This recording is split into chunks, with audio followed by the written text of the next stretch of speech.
Movie के start में हमें दो स्टूडेंट्स दिखाए जाते हैं जो कि ट्रैकिंग कर रहे होते हैं। अब उनमें से जो मेल स्टूडेंट होता है वो जल्दी से ऊपर चढ़ जाता है, जिसे देखकर वो लड़की उससे हेल्प मांगती है, लेकिन तभी उसके चेहरे पर खून के कुछ कतरे आते हैं। तभी वो लड़के को कोई मारकर नीचे फेंक देता है और वो लड़की की रस्सी को खींचने लगता है, लेकिन वो लड़की उस रस्सी को काट देती है, जिसकी वजह से वो नीचे गिर जाती है। वो वहाँ पर उस लड़के की लाश को देखती है और तो और उस जगह पर आवाजें आने लगती हैं, तो वो डर कर वहाँ से भागने लगती है, लेकिन तभी वो किसी ट्रैप में फंसने की वजह से नीचे गिर जाती है और वो किलर उसे घसीट कर ले जाता है। सीन शिफ्ट होता है और हमें यहाँ कैरिस दिखाया जाता है जो अपने इंटरव्यू के लिए दूसरी सिटी जा रहा होता है, लेकिन उसी दौरान वो ट्रैफिक में फंस जाता है, जहाँ वो बाहर निकलकर एक ट्रक ड्राइवर से इस ट्रैफिक के बारे में पूछता है, जिस पर वो ट्रक ड्राइवर उसे बताता है कि यहाँ से 5 मील दूर एक केमिकल ट्रक पलट गया है, जिसके चलते उसे कई घंटे यहाँ गुजारने होंगे। अब खुद को लेट हुआ देखकर कैरिस अपनी कार को घुमा लेता है, जहाँ पर वो अपने लेट होने की खबर कंपनी को दे रहा होता है, लेकिन जंगली इलाका होने की वजह से उसका कॉल डिस्कनेक्ट हो जाता है। अब आगे जाकर उसे एक गैस स्टेशन का बोर्ड दिखाई देता है, जहाँ पर वो जाने लगता है। अब उस रास्ते पर जाते वक्त उसे कई गाड़ियाँ दिखती हैं। कुछ देर बाद वो गैस स्टेशन पर पहुँच जाता है, जहाँ वो कॉल करने के लिए उस गैस स्टेशन के ओनर से पूछता है, लेकिन यहाँ पर फोन खराब होता है। अब वो उस गैस स्टेशन के ओनर से शहर जाने का रास्ता पूछता है, लेकिन तभी उसकी नजर वहाँ पर लगे एक मैप पर पड़ती है, जहाँ उसे सिटी में पहुँचने के लिए कच्चा रास्ता दिखता है। अब वो उस ओनर से उस रास्ते के बारे में पूछता है, जिस पर वो ओनर कहता है कि तुम जा सकते हो। तो वो अपनी कार लेकर निकल जाता है, जहाँ उसे बेयर माउंटेन का रास्ता दिखता है, जिसे देखकर वो अपनी गाड़ी उसी तरफ घुमा लेता है, जहाँ उसे रास्ते में एक हिरन मरी पड़ी हुई दिखती है, जिसे देखने के चक्कर में गाड़ी इम्बैलेंस हो जाती है और वो सामने की गाड़ी से उसका एक्सीडेंट हो जाता है, लेकिन इसमें किसी को चोट नहीं आती है। अब कैरिस जब बाहर आता है तो उस गाड़ी के ओनर आवाज सुनकर उसके पास आते और उससे पूछते कि कहीं तुम्हें चोट तो नहीं आई है, जिस पर कैरिस उन्हें बताता है कि वो बिल्कुल ठीक है और वो उनसे माफी मांगते हुए उनके नुकसान की भरपाई करने का कहता है। साथ ही वो उनसे पूछता है कि आखिर तुम्हें बीच रास्ते में अपनी कार क्यों रोकनी पड़ी, जिस पर फ्रांसिन उसे बताती है कि किसी ने जानकर रोड पर नुकीले वायर रख दिए, जिसकी वजह से उनका टायर पंचर हो गया। अब उनमें से एक लड़की कहती है कि मैंने पीछे ही एक गैस स्टेशन देखा है जहाँ पर फोन है, लेकिन कैरिस उसे बताता है कि मैं भी वहीं पर गया और वो फोन खराब है, जिस पर वो लोग हेल्प लेने के लिए आगे जाते हैं, लेकिन उनमें से 2 लोग वहीं पर ही उन लोगों का वेट करते हैं। अब रास्ते में उन्हें एक मरा हुआ नेवला दिखता है, जिसे देखकर लगता है जैसे उसे किसी ने काट कर फेंक दिया हो। अब आगे चलते हुए उन्हें कुछ जलता हुआ दिखता है, जिससे उन्हें ये पता चलता है कि यहाँ जरूर कोई है, जिस पर कैरिस को खतरा लगता है और वो सबको आगे बढ़ने का कहता है। अब दूसरी तरफ हमें वही 2 लोग दिखाए जाते हैं जो वहाँ पर कार की देखभाल कर रहे होते हैं, जहाँ उस लड़के को पास की झाड़ियों से आवाज आती है, जिसे देखने के लिए वो चला जाता है और वो लड़की उसे गायब पाकर ढूंढने लगती है। अंदर कुछ दूर चलते उस लड़की को उस लड़के का कटा हुआ कान दिखता है, जिसे देखकर वो डर जाती है और जाने लगती है कि तभी कोई नोकीले वायर उसके मुंह में डालकर उसे मार देता है। अब वो 4 लोग जो बचे हुए थे वो लोग डेड एंड पर पहुंच जाते हैं, लेकिन हेल्प लेने के लिए वो लोग आगे बढ़ते हैं, जहाँ उन्हें एक पुराना घर दिखता है और वो लोग उस घर की तरफ हेल्प के लिए जाते हैं। अब उस जगह पर बहुत सी गाड़ियां होती है, जिसे देखकर कैरिस परेशान हो जाता है। अब वो लोग उस दरवाजे को नॉक करते हैं, लेकिन कोई रिस्पॉन्स ना आने की वजह से वो लोग अंदर जाते हैं। वो लोग देखते हैं कि वहाँ पर डाइनिंग टेबल है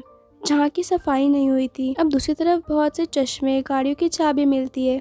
इसके बाद जैसे ही कैरिस उस फ्रिज को खोलता है तो वो हैरान हो जाता है, वहाँ पर उसे बहुत से इंसानी बॉडी पार्ट्स मिलते हैं। दूसरी तरफ जैसी को भी वहाँ पर वो कटीले तार दिखते हैं, जिसे देखने के बाद वो लोग समझ जाते कि यहाँ खतरा है, तो वो लोग भागने लगते हैं, लेकिन तभी कैरिस खिड़की के बाहर देखता है जहाँ कोई गाड़ी उसकी तरफ आ रही होती है, जिसे देखकर वो लोग पीछे के रास्ते से निकलने की कोशिश करते हैं, लेकिन वो दरवाजा बंद होता है, तो वो लोग डर कर वहीं पर ही छुप जाते हैं। वो किलर अंदर आते हैं, जहाँ वो उस लड़की की लाश को, जो कि इन्हीं की दोस्त की होती है, उसको नीचे फेंकते, जहाँ टेबल के नीचे कैरिस और जेसी छुपे हुए होते हैं, जो ये सब देखकर बहुत खौफजदा हो जाते हैं। अब यहाँ हमें 3 आदमखोरों को दिखाया जाता है जो उस लड़की की लाश को टेबल पर रखते हैं और तेज धार औजार से उसे काट रहे होते हैं। ये देखकर क्लेयर चिल्लाने लगती है, जिस पर स्कॉट उसके मुंह पर हाथ रख देता है। अब कुछ वक्त के बाद वो आदमखोर सो चुके होते हैं। ये लोग मौका देखकर वहाँ से निकलने लगते हैं, लेकिन इसी बीच उनमें से एक आदमखोर की आँख खुल जाती है जो इन्हें देख लेता है, जिसे देखकर सब भागना शुरू कर करते हैं। तभी वो लोग एक जगह पर पहुंचते हैं जहाँ बहुत सी गाड़ियाँ होती है, लेकिन वो गाड़ियाँ खराब होती हैं। तभी वो आदमखोर उन्हें ढूंढते ढूंढते वहाँ पर भी पहुँच जाते हैं। ये देखकर वो सारे दोस्त चुप जाते हैं। तब वो लोग प्लान करते हैं कि उनमें से कैरिस उनका ध्यान भटकाएगा और बाकी के लोग उन आदमखोरों की गाड़ी में जाएंगे और कैरिस को भी साथ ले लेंगे। इसके बाद वो लोग ऐसा ही करते, लेकिन जब कैरिस भागता है तो उनमें से एक आदमखोर उसके पैर पर शूट कर देता है, जिससे वो गिर जाता है। अब कैरिस को खतरे में देखकर स्कॉट भी दूसरी तरफ भागने लगता है ताकि वो उनका ध्यान भटका सके। तो सारे आदमखोर कैरिस को छोड़कर स्कॉट के पीछे पड़ जाते और बाकी के 3 लोग गाड़ी को स्टार्ट कर देते। अब स्कॉट भागते भागते जंगल के बीच में आ जाता है, जहाँ पर वो तीनों दोस्त भी पहुंच जाते हैं, जिसे देखकर स्कॉट उनके पास जाता है कि तभी वो आदमखोर उसे इतना तीर मारते हैं कि उसकी वहीं पर ही मौत हो जाती है। अब वो तीनों अपनी जान बचाकर भागने लगते, तभी बीच रास्ते में उनका ट्रक किसी चीज में फंस जाता है, जिसे छोड़कर वो लोग आगे भागने लगते हैं। अब शाम होने लगती है और आदमखोर अभी भी उनके शिकार के लिए निकले होते हैं। अब दूसरी तरफ वो तीनों थककर एक जगह पर आराम करने लगते हैं, जहाँ कार्ली इन्हें ऊपर देखने का कहती है। और जैसे ही वो लोग वहाँ देखते हैं तो उन्हें ऊपर सामने एक वॉच टावर दिखता है, जिसे देखकर वो लोग थोड़ी राहत में आते हैं और ऊपर चढ़ते हैं जहाँ कोई भी नहीं होता। तो वो लोग उस जगह की तलाशी लेते हैं ताकि उन्हें अपनी मदद के लिए कुछ मिल सके। अब जैसे को वहाँ पर फर्स्ट एड बॉक्स दिखता है, जिससे वो कैरिस के जख्मों पर लगाती है। दूसरी तरफ उन्हें एक रेडियो भी मिलता है, जिस पर कार्ली मदद मांगती है, लेकिन कोई रिस्पॉन्स नहीं आता। तभी वो आदमखोर भी वहाँ उन लोगों की तलाश में पहुँच जाते हैं। इसी बीच उस रेडियो से रिस्पॉन्स आता है, जिसे सुनकर वो आदमखोर उस वॉच टावर पर आने लगते हैं। तभी कैरिस आसपास की सारी चीजें टावर की एंट्री गेट पर रख देता है और कुछ देर बाद वो लोग वहाँ से चले जाते हैं। इसके बाद कार्ली रेडियो पर अपना लोकेशन बताती है। तभी वो आदमखोर रेडियो की वायर को तोड़ देते हैं और उस जगह पर आग लगा देते हैं। अब खुद को जलता हुआ देखकर कार्ली अपनी सेफ्टी के लिए वहाँ पर रखी बॉक्स को फेंक कर विंडो तोड़ देती है। तभी कैरिस की नजर नीचे के पेड़ पर जाती है और तीनों अपनी जान बचाकर उस पेड़ पर कूदते हैं, जिन्हें वो आदमखोर देख लेते हैं और उनके पीछे पड़ जाते हैं। अब उनको अपने पीछे आता हुआ देखकर वो लोग एक पेड़ से दूसरे पेड़ पर जाने लगते हैं, लेकिन कार्ली उस पेड़ को पार करने ही वाली होती कि तभी एक आदमखोर कार्ली के पास पहुंच जाता है और उसे अपने कुल्हाड़ी से मारता है, जिससे उसके मुंह के 2 टुकड़े हो जाते हैं। अब बचे हुए 2 लोग रात गुजारने के लिए एक सेफ जगह ढूंढ लेते हैं और सुबह होती है तो वो लोग देखते हैं कि वो लोग रोड के बिल्कुल करीब है। तभी कैरिस को वहाँ गाड़ी की आवाज सुनाई देती है, जो कि पुलिस की होती है, जो रेडियो की हेल्प से उन्हें ढूंढ रहे होते हैं। वो भागते हुए उस गाड़ी की तरफ जाते हैं और दूसरी तरफ वो आदमखोर जेसी को पकड़ लेते हैं।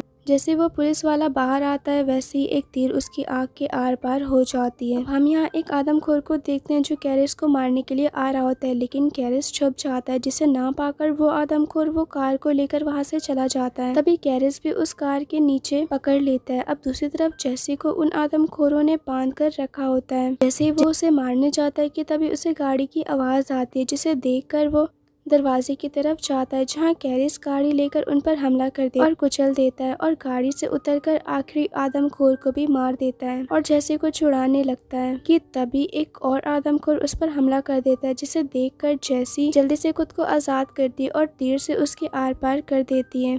अब वो दोनों घर से बाहर निकल जाते हैं और एक घर से उस घर के अंदर रखे कार के अंदर के फ्यूल बॉक्स पर शूट कर देते हैं, जिसकी वजह से वहाँ पर बहुत बड़ा ब्लास्ट होता है और पूरा घर जल जाता है। अब हम यहाँ जेसी और कैरिस को देखते हैं, जो उन आदमखोरों की गाड़ी को लेकर उस गैस स्टेशन पर पहुँचते हैं, जहाँ पर ट्रक को अपनी तरफ आता देखकर गैस स्टेशन का ओनर उस जगह के गेट को डर कर लॉक कर देता है। तभी कैरिस ट्रक से उतरता है और वहाँ पर लगे नक्शे को निकाल देता है और वो लोग वहाँ से चले जाते हैं और यहीं पर ये मूवी एंड हो जाती है। Thank you for watching. Also to subscribe to my channel.